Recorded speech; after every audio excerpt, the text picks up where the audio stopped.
Well, welcome back to another episode of the Always About People show. You may be wondering where I'm coming live from today. For those of you who watched this episode previously, I'm coming to you live from a makeshift kitchen at one of our clients in Jacksonville, Florida, because, and no pun intended, we're going to try and cook up something great today. We have a great topic and a great episode ahead. How to see bias in me. One of the things that we've heard from a number of businesses and from leaders is that in this environment, particularly in how we make assumptions about people, politics, news stories, how we view certain uh, uh, political issues, what we think of the next generation, Gen Z, the alpha generation, the entitlement in the workplace, the great resignation, all of these tend to be these attitudes we bring into the workplace that really affect how we do what we do every day. These attitudes could also be referred to as biases, and yet many people can't see the bias in themselves. It's a blind spot. It's referred to as a scotoma. It's this place in our lives that we can't truly see what we believe or the attitude that we've created or the habit that we've created because for most of us, it's hard to see it in ourselves. There may be some people who see it in us, but it's hard for us to see it in ourselves. And so, this episode today, we want to talk specifically about how to see bias in me, in ourselves. And I'm excited about just digging in, but I need your help. If you're watching live, I want to encourage you to send in any questions or comments that you have. Obviously, we want your feedback. We want to hear from you. If you have any other thoughts or even suggestions for the show in the future, we want to hear from you. And so while we're live today, or even in the future, you may be watching this after the fact, we want to engage with you. And so please send in comments, send in questions. I'll do my best to get to them either on the air or after the fact. But I want to say thank you for joining us, and let's get started. So I want to ask, just from a posture standpoint, that wherever you are, wherever you're watching, wherever you're listening from, that you would lean in, because I want to talk just briefly about some brain science. This idea of bias is really created by an attitude that each one of us have. But most of us are not even aware of where these attitudes come from. And there are multiple components to how our brains create attitudes. The reality is most of them start with a feeling. And that feeling, which is an affective component, becomes a behavioral component. We act on that feeling, and that action ultimately becomes a cognitive effect or a belief system, which develops attitudes and habits. So these three functions work. And in brain science, it's fascinating because the feeling happens in the amygdala of the brain, the back part of the brain. That's sort of the emotional center. Some people refer to it as the lizard brain, the limbic system. That's where emotions create a feeling. And oftentimes it's also the fear center. So the fear response is either I'm going to freeze up, I'm going to run and flee, or I'm going to fight when I feel fear. And it's that fear response, that feeling, that ultimately creates a behavior, which creates a belief in each one of us. So let me go back to this feeling for a second. If I say, how do you feel about spiders? I've done this with a couple different groups, and the groups would say, ooh, or smash it, or some form of action or attitude towards spiders. I could say the same thing about snakes. I could say the same thing about inflation, or recession, or earthquakes, or gun control. And people would have an attitude about whatever word, phrase, or imagery that I asked about. Now, what's interesting is that each person that I would ask might have a slightly different attitude, and that attitude has been created by a feeling, which brought about a behavior, which ultimately led to a belief. So back to spiders. If I then said, okay, what do you do about spiders? Someone might say, smash it, grab a shoe, leave it, they're good. Whatever the attitude is, the feeling has created a behavior, which has ultimately created a belief. And the belief might be all spiders are bad. If I were to ask you, is that true? Are all spiders bad? Most people would say no. However, the attitude that spiders have created is that there's a feeling, I don't like spiders, they're harmful, therefore I smash them, and my belief is that all spiders are harmful. I could say the same thing about snakes, and the truth is, even though snakes may scare me, they're not all bad, and they're not all dangerous, they're not all harmful. And I could go through a number of different scenarios and examples, recession, inflation, whatever else. And your attitude towards that subject creates a behavior, which creates a belief and an attitude. And so we do that in all areas of our lives, whatever the topic might be. You could say, what's your attitude towards this season? And right now we're in June, the summer has begun, kids have gotten out of school. And so while you might say summers are for vacation, other people might say summers are stressful, or summers are a lot of work because I'm trying to figure out what to do with the kids while I'm also working, or whatever the scenario may be, you have an attitude towards anything. I could also say, what's your attitude towards the next generation? What's your attitude towards today's worker? And I could prompt a number of attitudes, feelings, beliefs, even about today's worker, or about compensation, or about compensation increases. And the reality is that these attitudes have been formed in our brains and have ultimately led to a belief system, which is a bias. And the truth is that most of us operate out of biases every day. So, how to see the bias in me is to first of all recognize and come to the reality that much of what I do and much of the way that I think is from a place of bias. And if I know that, what do I need to do about it? So I thought for just a few minutes today on the show, we would talk about a few of the specific biases. And just so you know, this isn't an exhaustive list. They're not necessarily prioritized in any way, shape, or form. And many books and many authors and really even psychology will call these different biases by different names. And so please understand that we're just sharing this for informational purposes. But the hope would be that individuals who are watching this, that you would be able to identify some of the biases in yourself. Maybe they've never been identified by you. So let's just quickly go through a few of these. We'll try to share some examples, and then I want to practically give you a few things to think about at the end and how we actually take the recognition of a bias into some practical steps in how to deal with it. So another way to say this would be that many of us deal with unconscious bias. We're not even aware of it. How do we turn that unconscious bias into a conscious bias? I don't know if we'll ever be able to fully get rid of the fact that we operate in bias. But if we can take some practical steps in how to be aware of it, I think it will help all of us. So here are a few examples of different biases. Number one would just be a confirmation bias. The confirmation bias is the tendency to pay more attention to information that confirms our existing beliefs. Through this bias, people tend to favor information that reinforces things they already think or believe, avoiding evidence of the contrary. Now, much of social media operates in the confirmation bias because once I believe something and I look it up, I'm going to be bombarded digitally with all the things that back up and reinforce what I was searching for. In many ways, that's what our brains do, is that as we have an idea and as we have a belief, we will begin to read anything that reinforces that belief. We will begin to engage in conversations and relationships that reinforce what we believe, sometimes avoiding anything that would be contrary to that belief system. So the confirmation bias. Number two is the first info bias.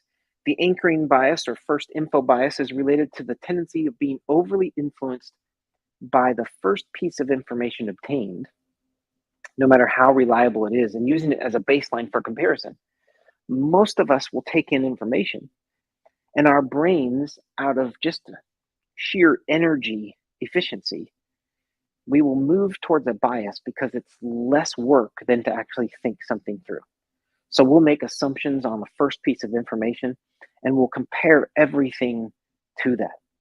I mean, your first piece of information could be, listen, the hourly wage for an employee should be $10. Well, if you're basing everything off of a $10 hourly wage, then $15 will feel like a significant increase and $8 will feel too low. But if your first piece of information was the starting salary for most people should be $12 an hour, because that's the first piece of information, you will judge all other pieces of information or other comparisons against that $12 mark. The first info bias. Next is the bandwagon effect. Most of you know this because it's written in the name, but it's jumping on the bandwagon. It's joining the opinions of other people, the majority. It's the tendency of an individual to acquire a particular style, behavior, or attitude because everyone else is doing it. We've seen this in terms of voting for certain candidates. We've seen this in terms of views. As a society, we try to really make most arguments one or the other. It's like we have a tendency to want to make arguments binary. And the reality is most are really, really complex. But in the bandwagon effect, our bias is we're going to side with the majority. It's just easier to do that than to go against the flow. Next would be the halo effect. The halo effect is really fascinating because I believe it happens in the workplace all the time. It happens with how we promote people. It happens with how we speak about certain employees. But the halo effect occurs when our positive impression of people, brands, or products in one area positively affects our feelings in another area, even though they aren't related. So we could say a specific employee is very extroverted, therefore they will be effective in a certain role, when in reality, we just might be attracted to the extroversion, but we have no way of actually knowing if extroversion correlates or connects with their ability to do the role well. That's referred to as the halo effect, another bias that we see in people, particularly in management, pretty regularly, in how we promote, demote, give people opportunities within the workplace. The next is the availability bias. An availability bias describes the tendency of people to rely on information that comes to mind quickly and easily. It illustrates how isolated, memorable moments have a disproportionate influence on decisions we make. So the truth is we pull information, and if it's available quickly, we will move with that information. And we move forward with it. We begin to believe in it. It creates an attitude and it creates a bias simply because the information is quickly available to our minds. We don't have to go digging. It's about efficiency. The next was the ostrich effect. Many people know the ostrich effect is this idea of really just avoiding information. I'll just stick my head in the sand and not acknowledge any other viewpoint. The ostrich effect is a cognitive bias that causes people to avoid information they perceive as potentially unpleasant. Instead of dealing with a situation, we prefer to bury our heads in the sand. This could be the avoidance of having difficult conversations. We regularly see this in the workplace when maybe just out of not wanting to have a difficult conversation, we've covered that before in a previous episode, but many leaders will just sort of avoid the situation, bury their head in the sand, and hope that it all just goes away. I would say the place we see this bias most is in having difficult conversations about individuals' performance. And yet our recommendation now and in the past has been move into that conversation, be direct, have that conversation sooner than later. Don't run into the bias of the ostrich effect and just hope that it all works out. Next is the recency effect. The recency effect is just recent events are easier to remember and are often weighed more heavily than past events or potential future events. We see this most often in performance reviews. The recency effect and bias comes into account when we're doing annual performance reviews and you're looking back over a year to evaluate an individual's performance, but all you really see is the last 30 days because those are the examples that come easily to mind because they were recent. So in the recency effect, our bias is to recall either the positive or the negative performance issues that have happened recently or in the last 30 days. And we would just encourage you, make sure that if you're going to do the annual review, make sure you're taking notes. Make sure that you're bringing to mind some of the really great things that this individual has done over the course of the year, and not just remembering the last 30 days, because that can skew how you view a person's performance. Next is the I'm right bias. It's the tendency to remember our choices as better than they actually were, as we tend to over-focus on the benefits of options we choose and on the downsides of options we didn't choose. The I'm right bias essentially just says, because it all worked out and because I decided it that way, I was right from the beginning, and I'm not really going to look at any other options.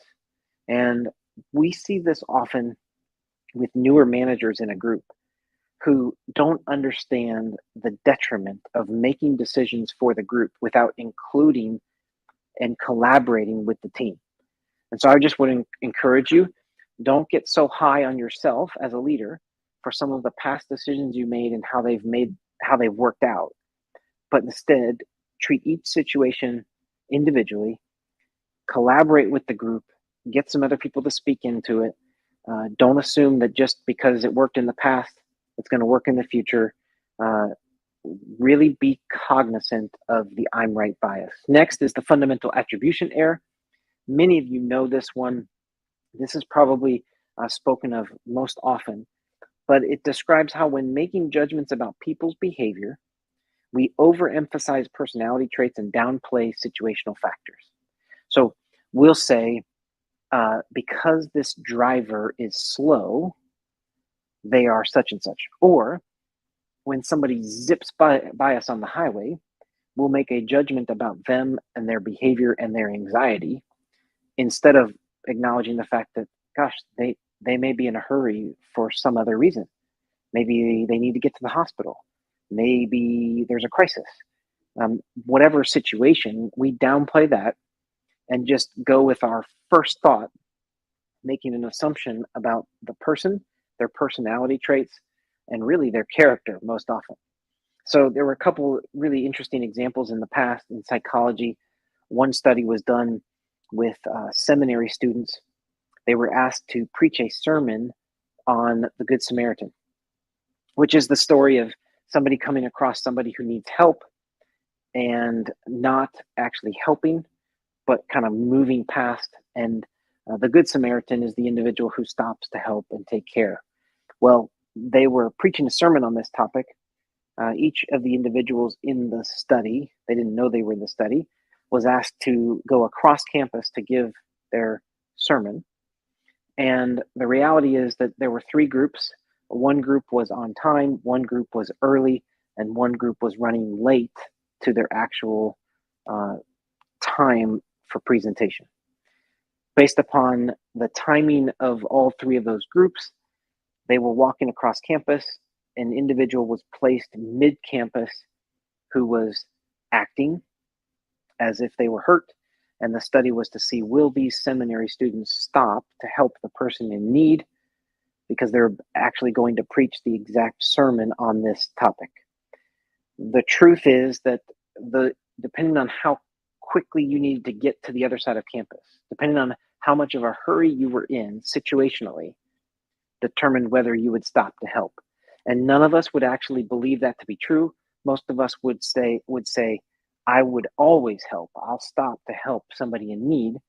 But the truth is that depending on how much of a hurry we're in, that will determine whether we stop to help. That's the fundamental attribution error. And all of us have a bias that we don't always see, situational bias. Next is the outcome bias. The outcome bias is the tendency to judge the quality of the decision we made primarily based on how things turned out rather than analyzing the factors that led to the decision. So we'll just sort of look at the decision and say, if it worked out, it went well, versus what were the factors that may have led to that outcome that weren't dependent upon my decision, the outcome bias. Next is the correlation bias. It refers to the tendency we have to inaccurately link an action to an effect, seeing an association between two variables. So again, just a silly example would be making decisions by flipping a coin. And when you flip the coin, it lands on heads. You feel great about your decision-making process. And so you make every decision going forward with the flip of a coin. That would be the correlation bias. And then last is the competence effect. The competence effect is the tendency to believe that you know something while in fact you don't. And the fascinating part of this is that if you have new employees in the organization, you might have some leaders and managers who have spent 20 years developing a competency. And then you have somebody who just starts and begins a new role, and 2 days in, they think they're an expert in this new topic. And the truth is, sometimes the people who are newest can feel a level of competence. And on the scale from being unconsciously incompetent, you don't even know what you don't know. Those individuals learn a little bit and all of a sudden think they're experts. Compared with people who have been in it for 20 years, they come to the realization, oh my gosh, there's still so much that I don't know.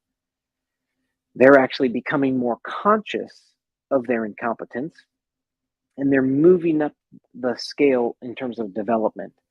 And so I think what I just want to share with you is just be aware of the competence effect and how it creates a bias in each one of us. So I know we just went through a lot of information, a lot of different biases. Hopefully there was maybe one aha moment for you individually, but the real question is, what do we do about this? What do we do about this when, okay, thanks, Chris, I'm becoming more aware of the biases that I have, but how do I deal with this? Well, in Adam Grant's book, Think Again, he has an interesting diagram called the rethinking cycle, where he basically says that if you have a level of humility, the humility should lead to doubt, which should lead to curiosity, which should ultimately lead to discovery. The opposite of that is stepping through life and into leadership and into management of people with a level of pride that only leaves it worse off. And so one just encouragement would be remain in a place of humility where you just don't know, where you're curious and you ask more questions, because it's in that place that you begin to discover more about people, about situations, about different viewpoints, about different upbringings. And if you step into situations with people in the workplace with pride, it just leads to a breakdown in relational factors. Another practical thing that I'll leave you with is that what you focus on, you get more of. What you focus on, you get more of. And so the point there would be, if you enter into a situation believing something, and that's what you focus on, you're going to continue to get more of that and find ways of reinforcing that. The best way to acknowledge this would be to say, okay, is what I'm focusing on really what's going on? So I'll give you a silly example. I realized in a recent travel that I was awakened by thunder. And the first thought and attitude that went through my mind was, oh, great, I'm not going to get home. Now, thunder led to, I'm not going to get home. But that attitude and belief had been created by a prior trip where storms had affected my ability to get home. And so a belief had been created, an attitude had been created, and even a thought process in my brain where thunder led to, I'm not getting home.